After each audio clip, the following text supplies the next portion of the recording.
There is this looming rhetorical issue, and I say rhetorical intentionally because I'm not sure this is going to continue once Trump is president, of governors and mayors saying that they will defy federal government supremacy when it comes to deporting illegals. The latest of which is the individual that we at Turning Point Action are now focused on removing in 2026, getting Katie Hobbs and Chris Mays fired. That is step 2 of our project, by the way, at Turning Point Action. She's got to go. Where she is saying that she will not allow the federal government to deport foreigners and illegals who have committed crimes in Arizona.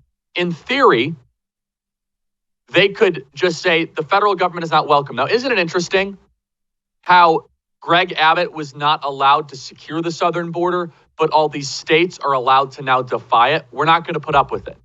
This is the first clip. Boston Mayor Michelle Wu says she will not cooperate with deportations and protect the illegals in her city. Now, let's just be clear. This is why we need Matt Gaetz as Attorney General. If this ends up happening and they are defying immigration, customs, and enforcement, you should arrest Michelle Wu. Arrest her. Sorry. 6-count indictment for violation of rights or whatever part of the criminal code. Put Michelle Wu in prison. Now, you have to use this very sparingly and with precision.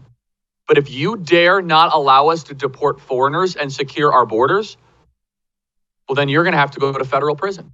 Play cut 27. What will Boston's response be if these mass deportations take place? Yeah, look, elections have consequences, and the federal government is responsible for a certain set of actions, and cities, no individual city can reverse or override some parts of that. But what we can do is make sure that we are doing our part to protect our residents in every possible way, that we are not cooperating with those efforts that actually threaten the safety of everyone by causing widespread fear and having large-scale economic impact. Now, to be clear, if you want to protest the federal government, Michelle Wu, you have every right to do that. You can march in the streets. You can do all sorts of different free speech allowed activities. That is perfectly permissible. However, if you sabotage the execution of our laws, that's a crime. The mayor of Oakland in Trump's first term helped illegals evade ICE. And Katie Hobbs is saying the same thing in Arizona. Joining us now is Eli Crane, who is a great congressman in Arizona. Eli, congratulations on re-election. It was as easy as I would hope, and we chased a lot of ballots for you up in Yavapai and parts of Maricopa. So Eli, congrats. What is your reaction to this new narrative that mayors and governors are going to resist the federal government from executing federal law? Well, hey, Charlie, thanks for having me on. Honestly, I'm not surprised to see governors in these blue states, talking about, resisting or not collaborating with the president on his deportation agenda. But you said it yourself. They don't have to collaborate, but they cannot obstruct. And that's why I'm so glad that President Trump, appointed a border security hammer like Tom Homan. He's been speaking very open, honestly about this, and he's been very strong in saying, hey, you don't have to cooperate with us, but do not get in the way, because with or without you, we are coming in. If I have to double the amount of agents that I bring in, we will get these people out of your towns, out of your cities, and we will make sure that we are protecting the American people if you will not. Yeah, so just from a legal standpoint, now let's play Katie Hobbs. Katie Hobbs is saying that she will not allow federal enforcement of the laws. It's outrageous. Play cut 30. As you know, Trump has promised that he would carry out mass deportations on day one of his presidency. Your state is estimated to have 250,000 undocumented immigrants. Some Democrats in your state, like Phoenix Mayor Kate Gallego, say that she wouldn't allow police to be used to carry out this plan. Would you, as governor, allow state police and National Guard to carry out mass deportations? We will not be participating in misguided efforts that harm our communities, and I've been incredibly clear about that.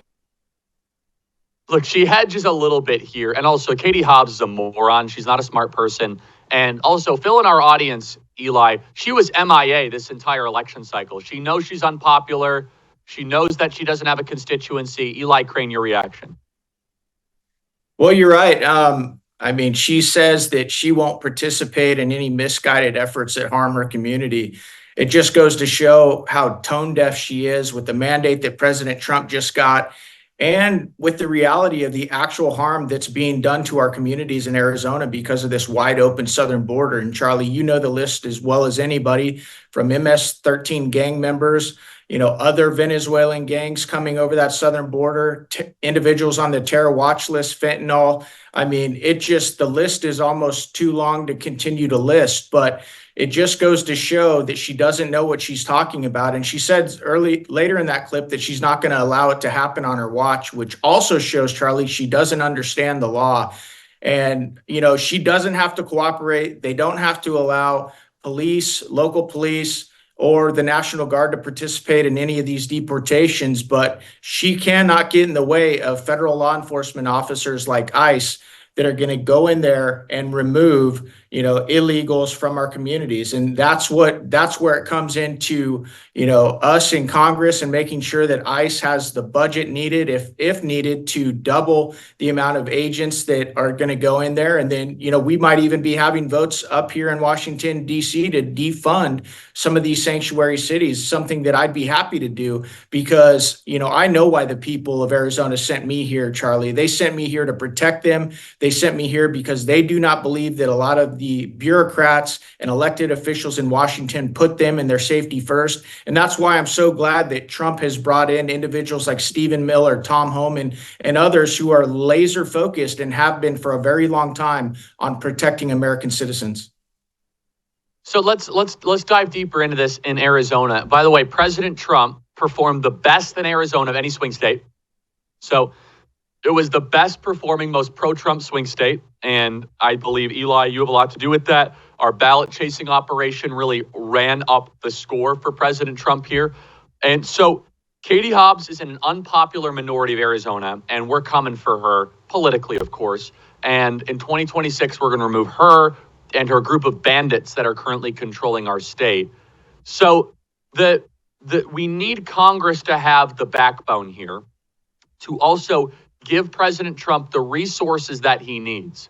Tell us about the legislative priorities that you would like to see President Trump embrace and that the House can move quickly with urgency to give Tom Homan and Kristi Noem the capacity to be able to find foreigners and deport them. Yeah, no, thanks, Charlie. And thank you for all of your efforts in Arizona. I think so much of what happened in Arizona was based on the work of yourself, Tyler Boyer, and others at Turning Point and Turning Point Action.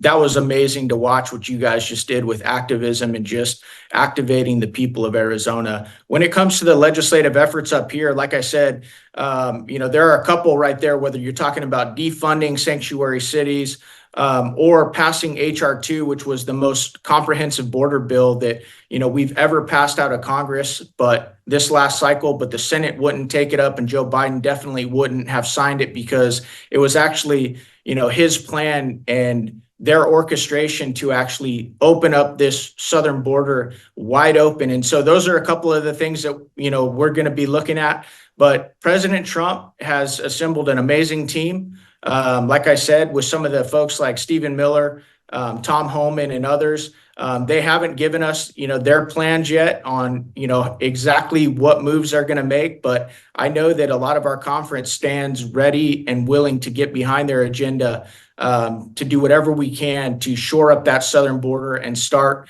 deporting. Eli, what do you make of President Trump's cabinet selections? And I know the House does not have advise and consent. But what is the message you have for senators, Republicans that are in deep red Trump states that have not yet voiced support for President Trump's cabinet nominees? 30 seconds.